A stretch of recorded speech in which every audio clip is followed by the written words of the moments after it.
if you think about the parable of the sower, right? He kind of used them to loosen up that ground, so some would be more receptive to this idea of like of a higher power, right? Things like that. All the things that Jesus talks about during his time here on earth. Then we went to the Roman Empire. So if you look back at Daniel 2 at Nebuchadnezzar's dream, right? This prophecy here, we've already went through Babylon, Persia, Greece is done, after Alexander died, and now we're at Rome, right? Now Rome is in charge, just like his dream says, right? Just like what's his name? Nebuchadnezzar's dream. Hey, I'm just going to go quickly here as a review, and then we're going to get into the newer stuff. The rise of Rome, right, is typically seen in three stages. We have emerging Rome. Okay, you can kind of see on that little map. Oh, yeah, that map there as it grows and grows. Then there's the Roman Republic, and then there's the Roman Empire, which is who is in charge when Jesus is preaching, right? So really quickly, Rome was just a little city ruled by the Etruscans. The Romans got the poor on their side and helped to overthrow the Etruscans, which worked, right? And of course, they promised. They made lots of promises about being involved in government, things like that. So Rome actually kind of turned into more of an oligarchy, right? Which is a rule by many. Okay, kind of this aristocratic class. Okay, were the ones who were in charge here. Of course, the men had the right to vote, but not slaves and women. Okay, back then. So now we're going into the Roman Republic time period, or the Roman Republic stage. They were a representative democracy, although people from the aristocratic class were mainly kind of kept in the family. But eventually, they allowed the poor classes to vote in tribunes, who could veto laws and stuff like that that were not favorable. And this actually led to some good things. Okay, the Senate had to post their bills for the public to read. That way, they were kept informed, right? And as Rome gradually conquered the surrounding areas, they actually fully integrated these cities into their empire. Okay, so they were full citizens, right? They had full rights under Roman law. All men could vote, except for women and slaves, right? But all men could vote. All free men could. Those cities could even create tribunes for the Senate, and again, they all had the same benefits that the government granted. But one thing, though, is that all eligible men had to get enrolled into the military. Like that was like the only thing that they really required. They still let them practice their own beliefs and do their own cultural, things. But the only thing was that they had to enroll in the army because they were growing really quickly, right? We're going to skip through this part here, the Punic Wars between Rome and Carthage. Talked about Hannibal, right? We don't need to talk about that stuff right now. All right. Those are just some times that Rome is mentioned in the Bible. So Rome is going towards being from a republic to an empire, right? They're really the only superpower in this area, okay? But there's some civil unrest going on. The freemen, right, were drafted and paid taxes, but the slaves were not drafted and did not pay taxes. And as men were always called to fight, their farms were poorly kept, and they're not getting like their veteran benefits, right, for fighting in wars. Again, there's also the merchant class or the ruling class that were also not required to go to war. But in fact, they're getting richer off the trade routes that the military is opening up. So they're even also making money on men who have to foreclose their farms because they can't afford it anymore. So they're seeing all this as not as really fair, right? And when these soldiers come back from war and want to get back to work, well, too bad, because these merchant classes are not hiring soldiers. Why? Why weren't they hiring freemen? Because they can still be called back to fight, right? So they were purchasing slaves instead, okay? Then this guy, Tiberius Gracchus, came in. He's called the people's man. He was standing up for these poorer classes. Of course, the Senate did not like him, okay? So after a lot of hard-fought debates in the Senate, he was killed in order to silence him, okay? Because the ruling class wanted to own more of the land, right? More of the farmland. And so this is leading to a civil war, okay, in the Roman Republic, okay, over lots of different things, okay. Then we see three men emerge here. This is called the first triumvirate. We have Caesar, Pompey, and Crassus.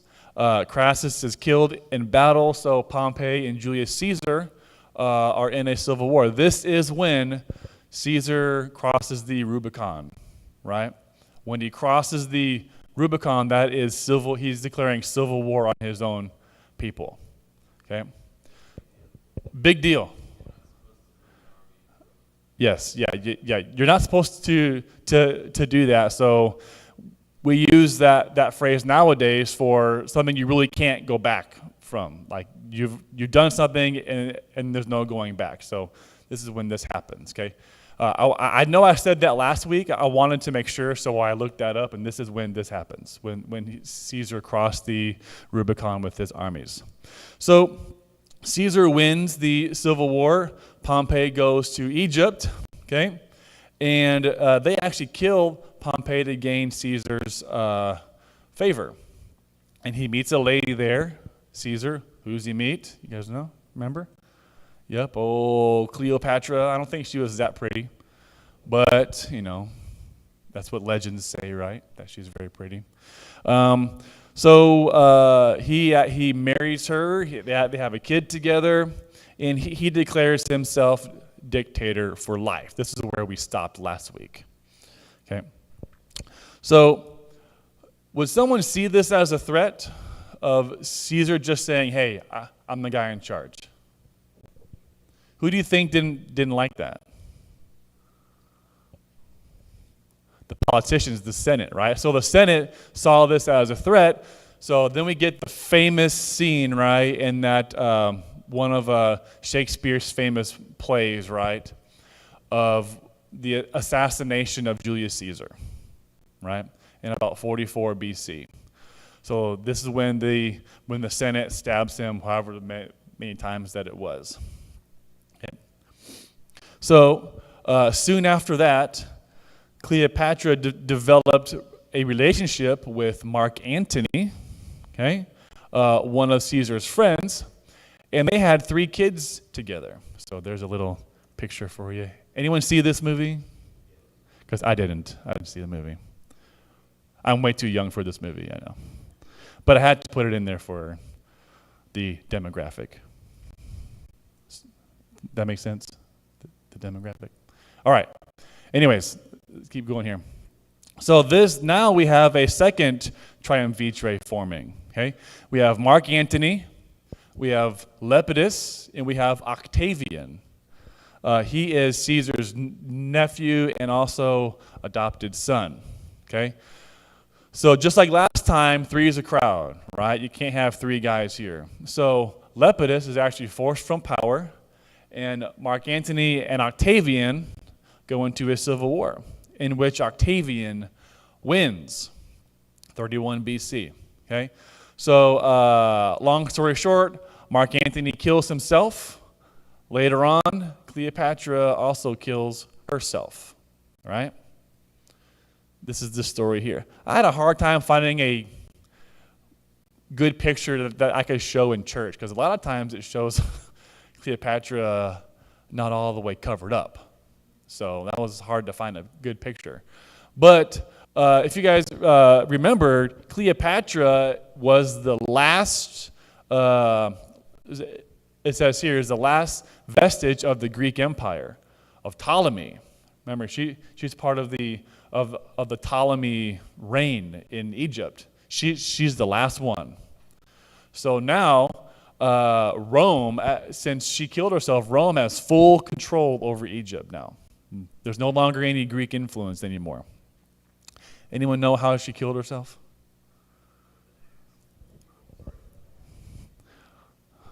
Some kind of snake. Well, they're not really sure. That's definitely one idea, that she used a snake, had a snake bite her. Others say she just kind of poisoned herself in some way. But I like the snake idea. That's kind of cool. Well, not cool because she killed herself, but you guys know what I'm saying. All right. So I had to review because our questions directly revolve around the rise of Rome. Okay? So you guys, what are these 3 stages of the rise of Rome? Remember what they were? Emerging Rome, right? So when Rome was really just a city, kind of expanded from there. Okay. Anybody else? The Republic, right? Which is when we have more of a oligarchy, right? Ruling Rome, but people, free men have the right to vote. Okay. And then we have the empire, right? We have the empire. So how was the rule of Rome different from the rule of other nations?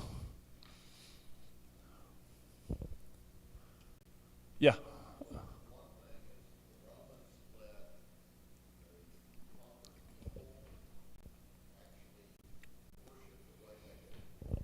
Yep.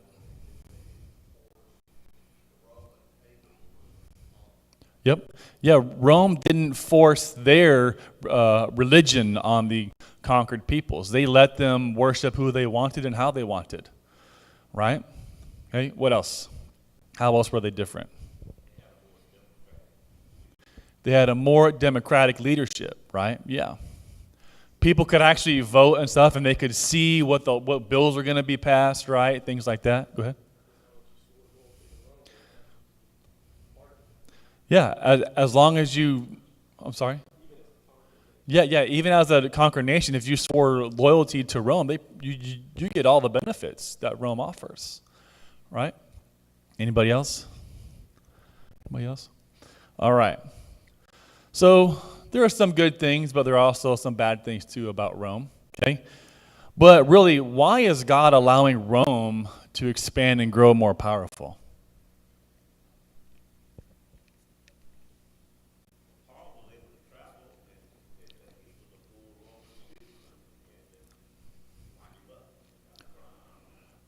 Yeah, okay. So for one, well, Paul, we talk about Paul, right? Paul is a Roman, right? So he was treated as a true Roman citizen was, right? So he wasn't just killed on the spot. He had to go into court and things like that, right? But also he mentioned traveling. What did Rome do really well? Build roads, right? They did really well about building roads. Actually, I think some of them are still used today. Did you see any Roman roads, Chuck, in Europe? No? Okay. Bobby did.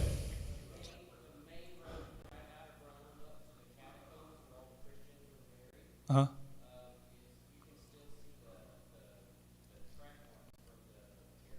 Really? Wow, that's really neat.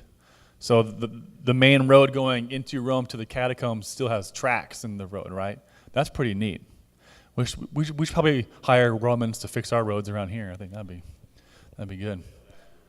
Yeah, right? Yeah, last longer. Anybody else? Why would God allow the Romans to grow and become more powerful? Mike.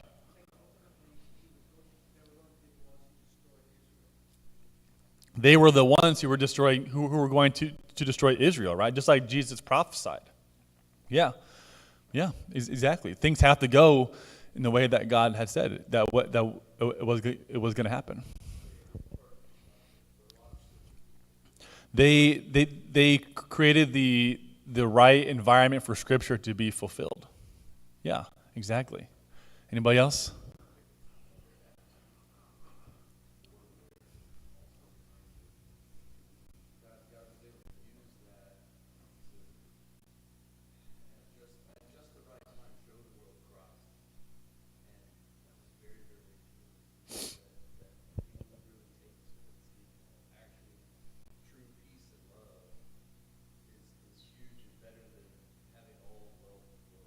Yeah, Rome is always at war with somebody, right?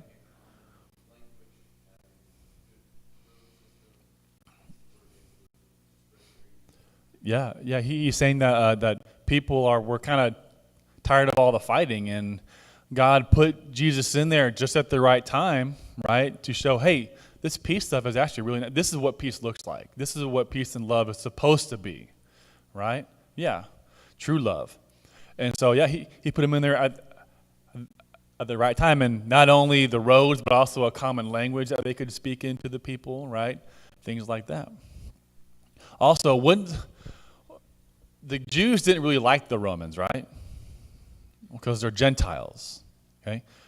And so there's several stories, right, when you get a Gentile, like a Roman centurion, asking Jesus to heal his servant. Well, if you look in The Chosen, right, it's a show. It was his actual son, right, who's his servant too. But yeah, he's like a Gentile showing this. He says, don't even come to my house. I'm not worthy. If you could just heal him from here. And Jesus used that as an example of great faith, right? Greater faith that he hadn't seen before. All right, anybody else? Comments, questions, snide remarks? Nobody? Okay. All right. So during Mark Antony and Octavian Civil War, Israel has its own fight going on. Okay, there is an Idumean named Herod. Yes, it's that Herod that we're talking about now. The Herod who tried to have Jesus killed, the baby Jesus killed, right?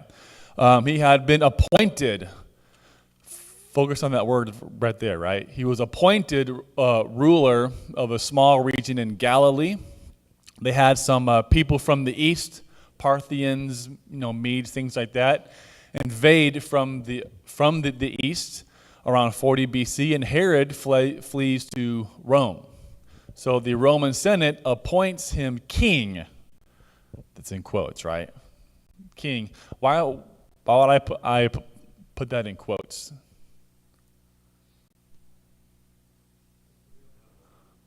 Well, the real king is coming, right?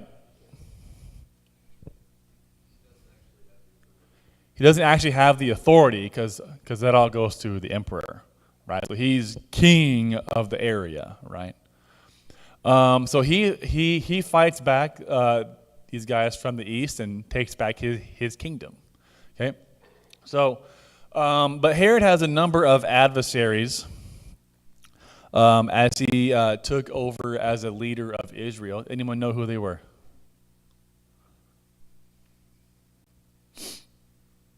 We're talking about Herod the Great here, right?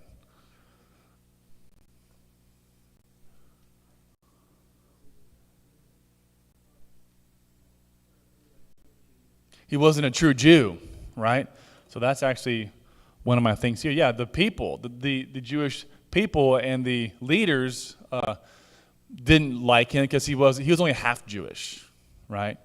So he doesn't have a rightful claim to be king anyways, right?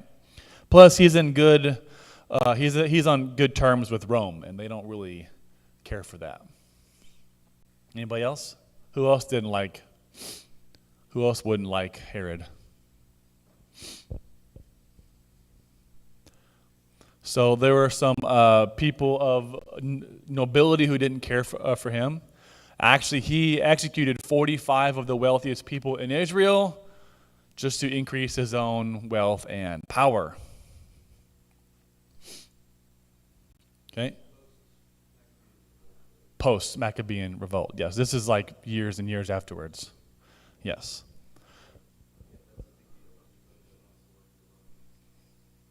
Yeah.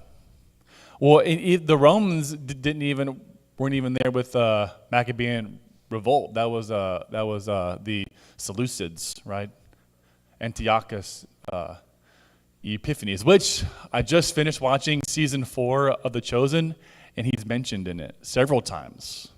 And so is Alexander the Great, except they call him Alexander the Worst. The worst. Yep. Anyway, so even his wife and his family were going against him because his wife was of Maccabean descent, and so they are actually the legitimate heirs to the throne of Israel. Okay, she actually wanted her brother Aristobulus, who's only 16 at this time, to be appointed high priest of Israel. And so he's given this task of leading the Feast of Tabernacles, or what's it also known as today? Hanukkah. Yeah, Hanukkah. So he does a really good job at it. This paranoids Herod, okay, so he invites him over for a pool party where he accidentally drowns. Oh, what a shame. What a shame. Man, that's just too bad. Too bad. He wouldn't wear a life vest, I guess, or something. Okay.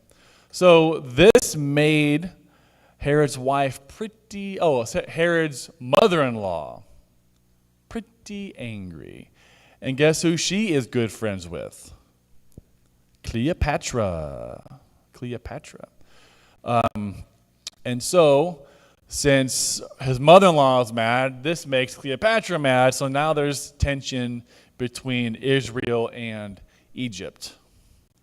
Not a good thing. So obviously this is before Cleopatra dies, right? Obviously. So now he's even more paranoid about losing his throne because he even has family now after him. Let's turn to Matthew chapter 2. Chapter 2. Yes, Lindsay, please.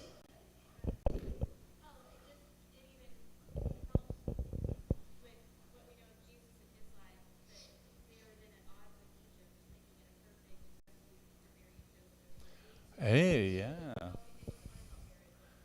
Exactly. So, yeah, that's a good point. This is actually good timing because Jesus and Mary and Joseph flee to Egypt, and they're not going to help Herod find this kid, right? Yeah, perfect place. That's a good point. Good point. All right, so Matthew 2. What does Matthew 2 say about Herod? Just kind of skim through it. What are some of the things that it says about him?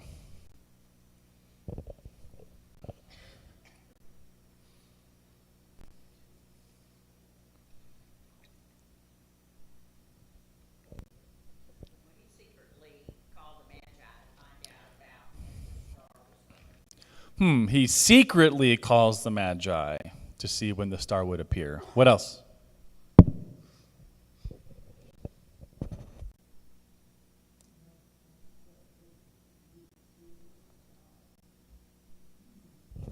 He's a deceiver and a liar, right?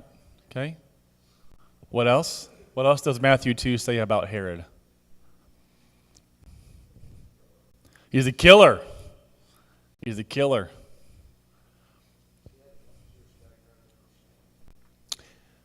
He does have enough Jewish background, enough Jewish knowledge to know the prophecies. Okay? That doesn't mean he believes them, but he knows them. Right? So I picked out 3 verses here. So in verse 3 it says that King Herod heard this and he was disturbed, right? About this king being born, right? Okay? If If you look in verse 7, this is what Debbie said, right? He secretly called the Magi, okay, to see where the star would appear, right? To go and search carefully for the child. As soon as you find him, report to me, as that I may too go and worship him, right? Oh, was he really thinking about worshiping him? Just like what Jim was saying. Yes, Don?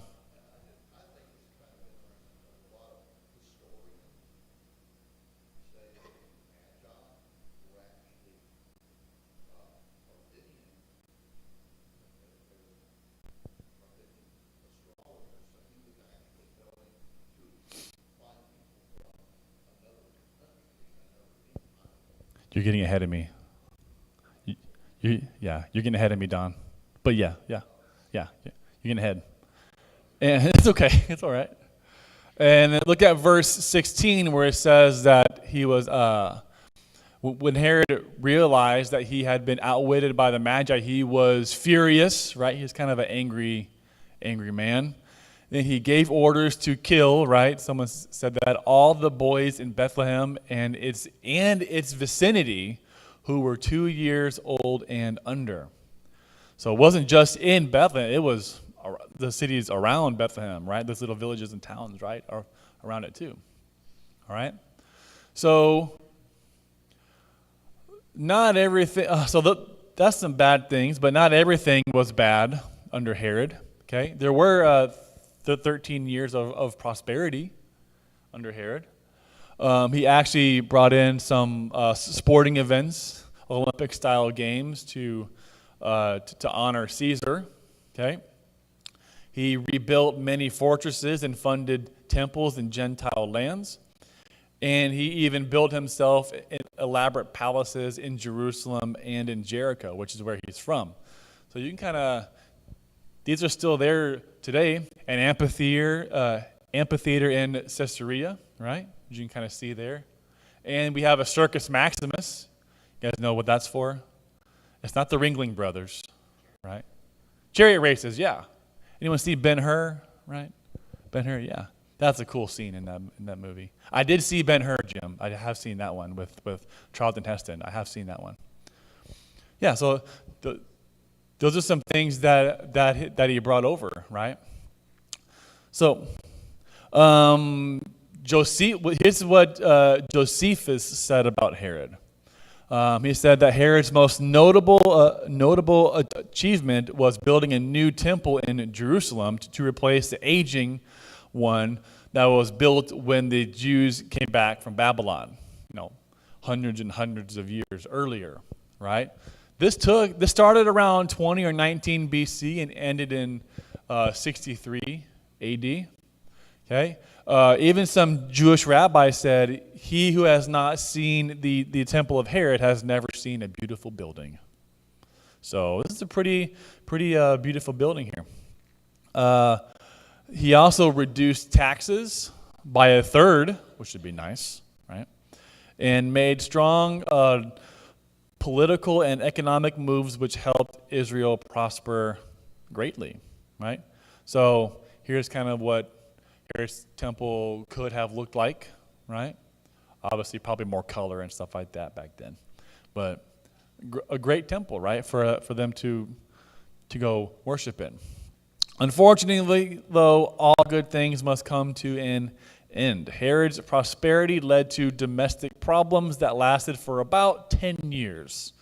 He had acquired 10 wives, and each wanted her son or sons to succeed him. Thus, his family life began to take a major toll on his sanity.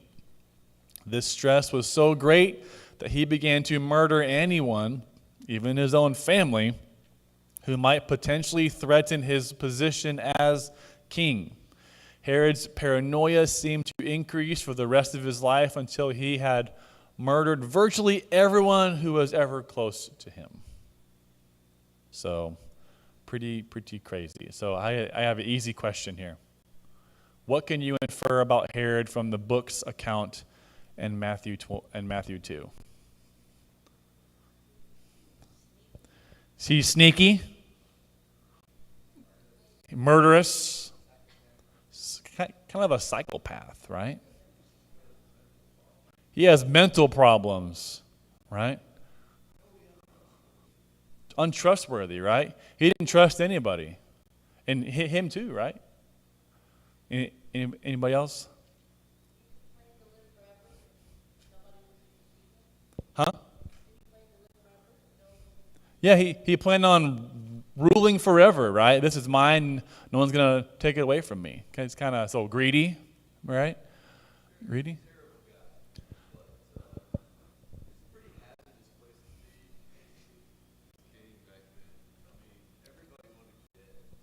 Yeah.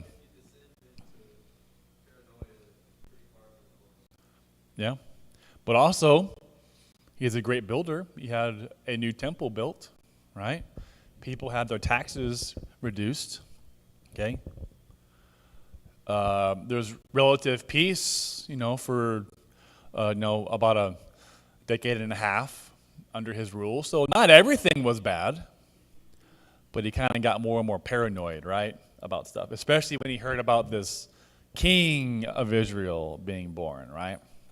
So Herod was obviously paranoid about losing power because, one, he allegedly killed his brother-in-law, right? Drowning in the pool party, okay?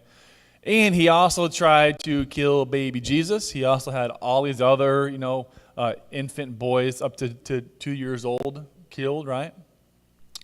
But Herod could do nothing to God's plan, right? Because this is God's plan. Nothing can keep him from it. This is a painting here called Massacre of the Innocents from 1308 to 1311. So you can see Herod sitting right over here. You can see what they're doing to all the babies there in the picture. I know Kathy can't watch it. Can't watch it. How about this? I'll change it. So, what is the connection between Antony, Cleopatra, Herod, and the birth of Jesus? We'll start there. What is the connection between Antony, Cleopatra, Herod, and the birth of Jesus?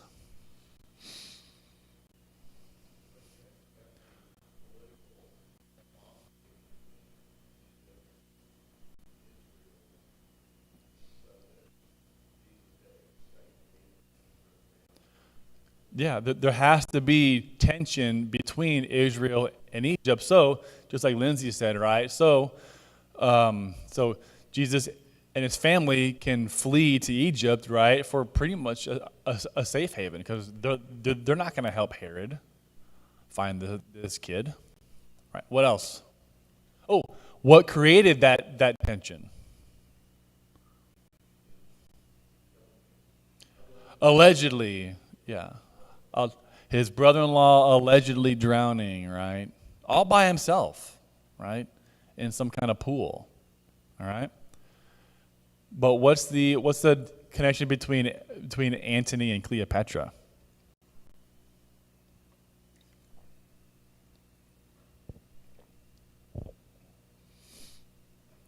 This is easy. Everyone knows this. The story of Mark Antony and Cleopatra. Come on, guys. What is that connection there? It's a love story, right? They had kids together. They're in love. She ran to him when Caesar was killed, right? All right. What does this show us about the rule of God over the events of the world?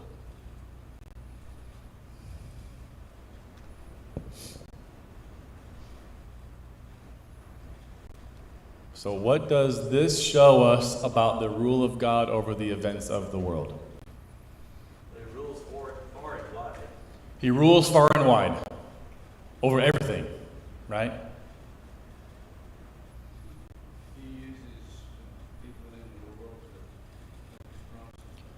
He uses peoples in the world, no matter who it is, right, to fulfill his purpose. Anybody else? Austin, you have any wheels turning? I think he can use even the worst things for good. Like?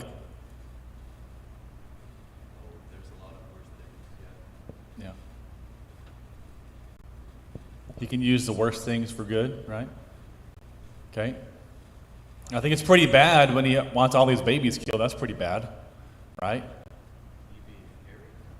Him, yeah. Yeah. Yes.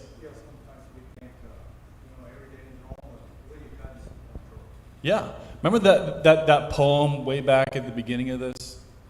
I think it's called Footprints in the Sand. Remember that? Because he says, I'm walking next to you, right? But then he's like, but then I see one set of footprints. Where'd you go, God? Where'd you go? He's like, well, actually, that was me carrying you, right? Through those tough times.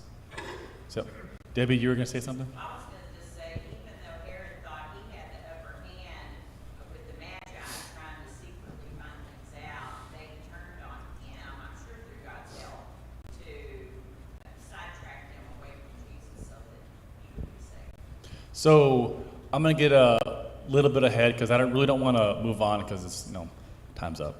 But yeah, so these men, these magi, right, or these wise men, just like Don was saying, they are from the place that was actually trying to fight, that was fighting Herod when he fled to Rome. This is the same people.